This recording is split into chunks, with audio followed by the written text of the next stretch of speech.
You're listening to The Bible Guys, a podcast where a couple of friends talk about the Bible in fun and practical ways. Hey, good morning. And if indeed you're listening in the morning. Yeah, you do that all the time. I know. Morning, you're just assuming. I wonder if there's a way to tell when people listen. Oh, yeah. Is there? Yeah, about half the people listen between like 6 a.m. and 10 a.m. About half the people listen like 7 to 9. Oh, son of a gun. Yeah. Either before work or after work, pretty much. Yeah, 7 to 10, something like that at night. Or if you stay home and get ready. Yeah. So, hey, I'm Chris. This is Jeff. We are the Bible Guys. Woo. And today, We're going to do the best we can today. we're going to do the best we can. Jeff's fighting a cough. That's right. Still. So he might have to cough a few times. For like the 10th year. Yeah. Yeah, it's just a post-nasal drip. I'm not sick or anything. I feel okay. It's just, when you're saying that, because nobody really can catch COVID if you had COVID. No, I know. Except for me. But I'm the only one in danger. What'll happen is we'll get 30 recipes for ways to fix it. Right. But it's almost gone. My grandma used to put a dash. Just mix this elixir. Elixir. Well, today we're going to start off with a segment of mailbags. Mailbags. There you go. So Sandy R. Sandy R. said, I enjoyed you guys debating whether a hot dog is a sandwich. Yeah, it's the deeper things that really have moved Sandy. I enjoy you guys debating whether or not a hot dog is a sandwich or not. And I know Chris is a huge movie buff, so I would love to hear you two debate whether books or movies are better. Oh, wow. So that's interesting because I'm a book buff. So it's exactly. I know I've read more books than I've watched movies. Oh, for sure. But I mean, based on your stories. Yeah. Well, I grew up without a TV, and we didn't go to the movies when I was a kid. Right. So I got started really, really late. Yeah, right. and you got started on books really, really early. Yeah. So here's what I know for a fact. I agree that books are better almost always. Oh, well, there you go. Right? So then it's solved. There you go, Sandy. So, and you agree, I'm assuming too. Yes. So books can accomplish things that movies can't. Right. And also books aren't limited to 90 minutes or so, right? I mean, sometimes directors will push the boundaries, right? But Jackson pushed it out on, what was it, Lord of the Rings series, right? He got out to like 2.5 hours, 3 hours. Godfather, Titanic. Yeah. But these are few and far in between. So I think for the most part, movies have to be a slave to the almighty dollar and profit. The commercial side of it. The commercial side Producers of it. Are requiring tickets to be sold. Now, nobody buys 4-hour movies. With that being said, I first watched my favorite movie, The Count of Monte Cristo. And it was a movie made in the year 2000 with Jim Caviezel. And it's my favorite movie of all time. Okay. Because it has everything in it, by the way. And then I liked it so much and still do that I read the novel. And you're talking about 1,000 pages. Yeah, right? It's a long book. It's a long book. Yeah. And then it is 700 and something, I think. Yeah, and I think I've even mentioned this before once or twice on here, just in quick reference. But since it's the debate, I'll just say this: the book was better. The movie was actually better than the book in this case. Really? Do you think so? Yeah. No, I know so. I know so because the book was written a long, long time ago. So that's probably it. Right. So you know how, when you're trying to connect with something that was written 300 years ago or whatever it is, maybe it just doesn't translate. Or maybe perhaps somebody in 1850 would have read it and been like, wow. Wow. So I loved it. I have a copy of the Count of Monte Cristo on my shelf. Yeah. I think I still prefer the book. I thought there was parts of it that were quite literally ridiculous. I think you have a little bit of a man crush on Jim Caviezel, though, too. Oh, is that it? So is that your answer to everything? Yeah. I have a man crush on whoever I'm a fan of. Because when you were reading Dumas's version of it, you're like, I just can't see Jim in this one. But dude, because it was written for Jim. What a poor assumption. What a poor assumption on your part. No, I thought that the only thing that they did poorly was they could have developed the man who was like a father figure to Jim Caviezel. Yeah. They could have developed him more. There was a whole storyline about his fleet of ships that was lost. Yeah, you just can't do that in a 90-minute movie. Yeah. So that part, I was like, what a shame that we missed that, right? But everything else about him going to the island and there's goats everywhere and he plays like a Sinbad. He's like, my name is Sinbad. That whole thing could just go away. All right. I'm like that did the movie. I just read a list the other day. No justice whatsoever. So I love leather-bound books. Yeah. And there's two companies that make really, really, really, really good ones. One, Easton, still makes great, like $100. They're $100, $150 a piece. Yeah, he's amazing. But they're and then there was another company, Franklin Library, that used to do it. They don't make them anymore.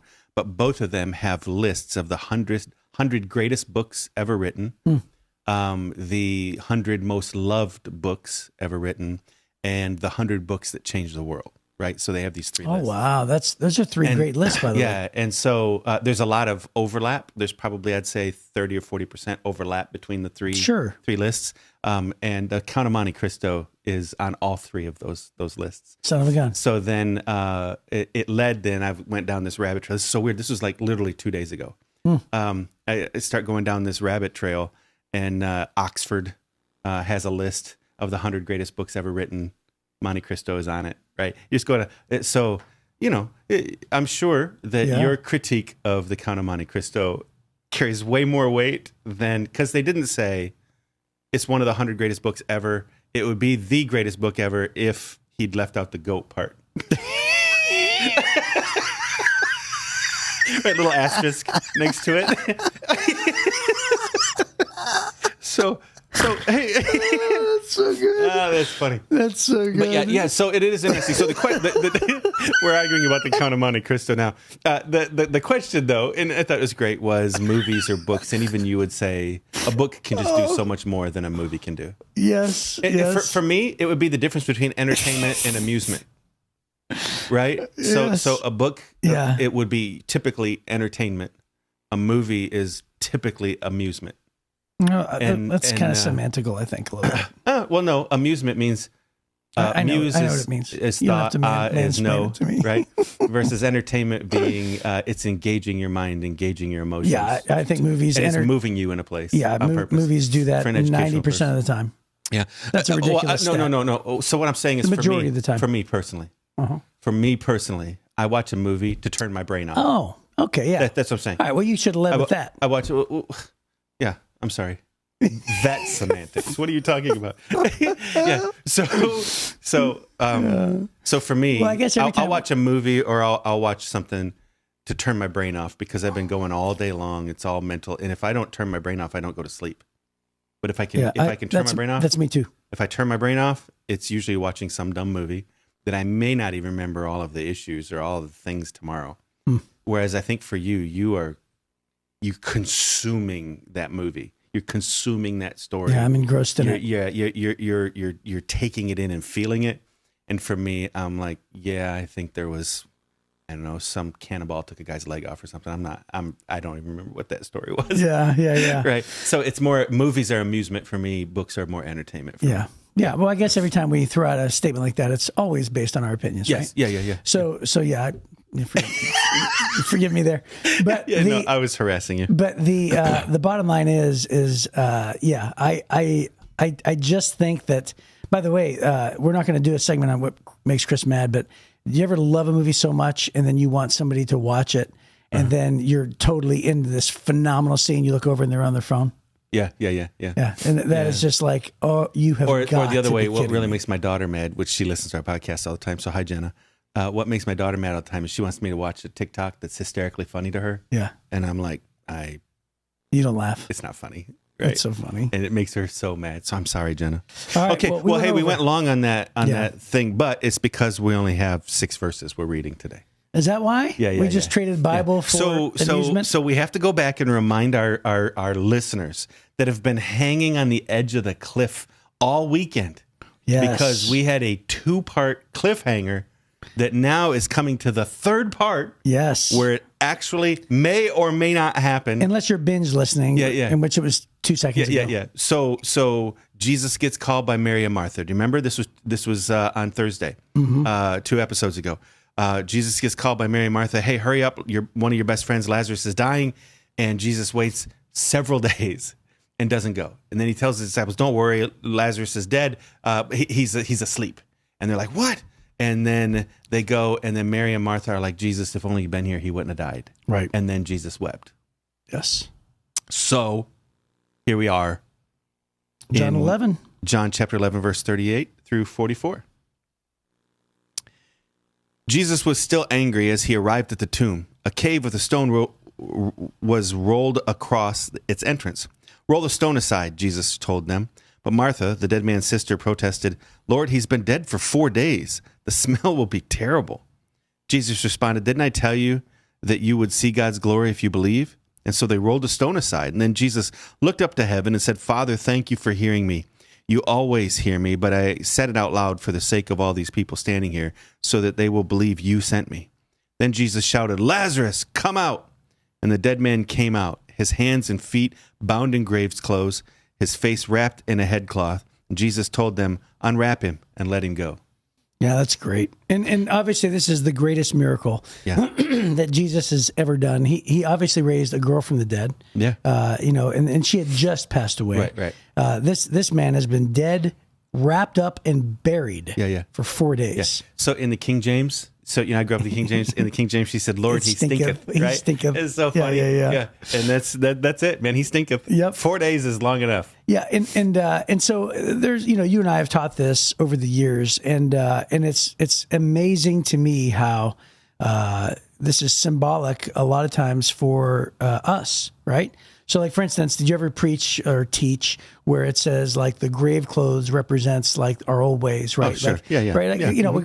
Like, we're bound up. Yeah, we're dead. We're sin. dead in sin, and then we're alive in Christ. Mm-hmm. And so, notice how the symbolism is that Jesus asks the people to help him. Yeah. Right. Yeah. And so, when you first come to know Christ and you become alive in Christ, it's best to have people help you. Yeah. To be around you, to help you walk in this new life in Christ. And then also it says, hey, take his grave clothes off. It's shedding the old person. It's taking off the old sins in our lives, the old habits, the old mindset, right? And then we come forth out of a dark place into the light. Yeah. Right. So, a sealed tomb was very dark. Right. And then can you imagine, being bound up in the dark for 4 days? Dude comes out looking like a mummy. Right. Right. How scary would that be? Because these people had only ever seen dead people wrapped up that way. Yeah. Dead, not moving. Yeah. But, you're always afraid that body's going to move. You know what I mean? Yeah. And all of a sudden, here he comes walking out. We've seen it. And We've seen the mummies in Egypt. Yeah. He's completely wrapped up like a mummy. And not that they mummified him, but he was wrapped up that way. His body was wrapped up. He's wrapped up. And again, King James says, loose Wrap him and me set up. him free. Right. And that's being set free is pretty amazing from these old grave clothes. Did you ever hear that new Jimmy Fallon song, Wrap Me Up? I don't think so. No? Okay. Hey, by the way, I saw I promised this on Thursday. Yeah. This thing, and I shut you down. Yeah, well, because we weren't there yet. Yeah, because you were about ready to tip your hand. Because our listeners didn't know what was Jesus going to do, right? But now we know Jesus raised Lazarus from the dead. So John Crist, famous comedian, he has this thing about Lazarus that's so funny. He says, he goes, it's so funny that this story, because like Jesus comes out looking like the hero. Family was sad, now family's happy again. Yeah. We read it and say, oh, isn't that wonderful? Wow, he raised the guy from dead. Yeah, he says it's all wonderful for everybody except for Lazarus. He says Lazarus, he goes, read the story. He's been dead 4 days and he's in heaven. Yeah. And he's like sitting around his mansion, decorating his mansion. He's like, man, this is great. I used to have a bum knee, but now that's all better, And he's shooting basketball with Abraham, and he's just up in heaven just thinking, this is wonderful. And 4 days goes by, and all of a sudden there's a knock, and he's and he goes, Lazarus? And he's like, yeah. And he goes, okay, we don't normally do this. He goes, but I'm so sorry. We got to send you back to the Middle East where there's no air conditioning. And Lazarus was like, what? Oh, no. So he leaves heaven, has to go back, right? Yep. So it's hilarious to think about that perspective. But he's in paradise. Right. Right back in. Right. Come on, Jesus. Right. Everything's perfect. Yeah. So the one that should have been mad was Lazarus. Right. Because remember the last verse from Friday or from yesterday, whatever, He said, but some said this man healed a blind man. Couldn't he have kept Lazarus from dying? Right? Hey, Jesus could have kept Lazarus from going to heaven. Yes. But instead he let him go, let him taste, and then yanked him back. Right, which is worse. That's way worse. Yeah. And so can you imagine, everybody's happy. Oh, but Lazarus is alive. They're crying with joy. They unwrap him and he goes, like, come on. And Lazarus is like, what'd you do? I can't believe I'm back. Yeah. That's hilarious. Oh, that's funny. So later on, we see that obviously Jesus is on his way to Jerusalem, right? Yeah. Mm-hmm. And it's not going to be very long before we have to start another series. Yeah. Because we've been in this series where it covers the 250 events of Jesus, both chronologically in order, and then also in parallel, which means, if more than one gospel records it, right. we look at all the gospels. But lately, in the last few weeks, we've only sort of been in Luke. And then now we're sort of only in John. John, yeah, it'll be John for a while. John and Luke record things that are only in that version of the gospel. So this is so it's important to know that only John records the story of Lazarus. Yeah. Which is weird. It seems like this is a big one. Matthew, right? Seems like he would have written this one down, but he didn't. Yeah, right. It's what the Holy Spirit was trying to accomplish through each of the authors. Right. And John really highlighted the deity of Christ, right? And so that was a big part of that. But anyways. Yeah, and then later on, I'm not sure, maybe you can answer this, but I don't know this answer. But I know somewhere in the Gospels where it says that when they were in Jerusalem at the Passover feast, it said the crowds were great, and many were there because they had heard about the miracle of Lazarus. Yeah. Now, I'm certain that John says that. Yeah, maybe. But, probably. That's probable. Yep. But I wonder if the other Gospels mention that as well. We'll find out. We will find out. Dun, dun, dun, dun. Yeah, there's another cliffhanger. Yeah, there it is. Yeah, so we're getting better at these cliffhangers. Yeah, don't miss it, man. Yeah, I think that, but all that to say, Jesus is basically, it seems as if he's holding nothing back at this point. Right. He's made claims to be the Messiah. He often says that he's doing miracles for the purpose of showing that he is the Messiah. So he's going around and he's healing. Remember when it says, why was this man born blind? Yeah. Remember that one? Yep. Was it because of his sins or his parents' sins? Which, by the way, both are really bad assumptions. Yeah, right. And then Jesus says neither. Right. It's because he was born blind so that the Son of Man may be glorified. In other words, he was born blind, this particular man, for this particular moment, right, in order to show that I am who I say I am. Right. And that was the same thing for this resurrection. Moment where Jesus raised Lazarus from the dead. Right? He said that. We know that because he stayed behind on purpose. Yeah. And then he told them this is for the glory of the Son of Man. Yeah. So then I think it's another callback. So that was one callback from the previous two episodes. But another callback was from exactly the previous episode where it said that Jesus saw her weeping. He saw the other people wailing with her, and a deep anger welled up within him. Remember that? He just got so mad. Yeah. And then he weeps, John 11:35, then Jesus wept. And then the very first verse today, 38, says Jesus was still angry as he arrived at the tomb, right? And so dealing with that anger and trying to wrap our head around why was Jesus angry? And there's a really great note here in the Life Application Study Bible. And it says, Jesus was angry when he approached the tomb of Lazarus. Why was he angry? And it says, see also John 11:33. There are two main possibilities. Jesus was angry that Mary and the others at the tomb were weeping and wailing excessively, like those who have no hope for a future resurrection, in contrast to Martha's response of faith. Or two, Jesus was angry about the power of sin and death in the world. The fact that Jesus wept himself and was still angry when he arrived at the tomb is a good indication that the second explanation is correct. Jesus was angry about the devastating effects of sin and death in the world, and he felt the loss keenly at the tomb of his friend Lazarus. This wasn't the way God designed life to be, but we can find hope in the fact that Christ has overcome death and live in the light of that, right? So either he was mad at them for crying, right, or he was mad at death itself. And I think that this is really important because sometimes when we're grieving, we lose a loved one, something turns out differently than we thought it was going to turn out. We're grieving. Sometimes I've had times when I felt like, maybe it was just a lack of faith that was making me grieve or whatever. Or And then maybe I'm displeasing God. And so sometimes I think some Christians just push grief down, try to hide it, try not to deal with it because they think it's being a bad Christian to publicly or openly grieve. And if that was the case, then that's why Jesus was mad.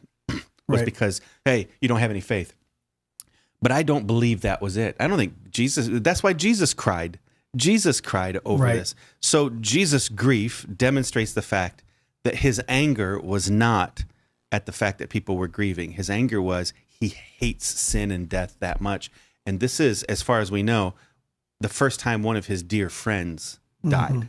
Right. Yeah. So this is a very human response. Yeah, it's the only one recorded for sure. Yeah. So you don't have to carry, I think you probably had Joseph probably has died as his stepdad. Yeah. Because he's not mentioned, through the rest of the Gospels after Jesus was 12, right? Right. And not only that, but then, he sort of assigns his mother to John. To John at the cross. Yeah, at the cross, yeah. So I think this is the first time that we see, at least in the Gospels, this is the first time that we see one of Jesus' friends that died. And he's overcome with grief. He cries, but he's also angry. He hates what sin does. He hates death. It was never supposed to be this way. And you remember, he's the creator, right? So John 1 tells us, in the beginning was the Word was with God, the Word was God, and nothing was created without the Word. And we know in Genesis 1, it says God spoke and everything came into existence, right? And so Jesus is the creator, and he knew that it was never supposed to end in death. And I've been in funerals before and stand and look at the body, not to be overly morbid, but people say, oh, they look so natural. And in my mind, I'm like, they look dead. Right. They don't look natural. Right. It's a repulsive thing. And so lots of people won't go up to the casket, right? Lots of people, or it's just a quick glance, and it's because death is repulsive to us because deep inside of us, we know it was never supposed to end this way. And I think that's why Jesus was angry. So I love the emotion of this, but then Jesus doesn't just stand around and wallow in his emotion. He does something about it. Yeah, and he says, Lazarus, come out. Because he can. and which means he can do it in our life. So right. We're the ones grieving. Mary and Martha, we're Mary and Martha and all the friends. We're not Jesus. But he steps in and he solves the problem for them. And so, I don't know that I can expect that every friend that I lose will be raised from the dead in that moment, right? But I do have confidence that we can grieve, but not as those who have no hope. We will see our friends again someday because Jesus is the resurrection and the life. Yeah, that's great. And by the way, when you made a comment earlier and said he's either mad at the women for being grieving. Sad or grieving, Lack of faith. And some people it might trigger somebody, and I feel like I wanted to just wrap this up by saying, let's come back to that for a minute, because people hear, well, Jesus can't be mad at somebody. That's sin.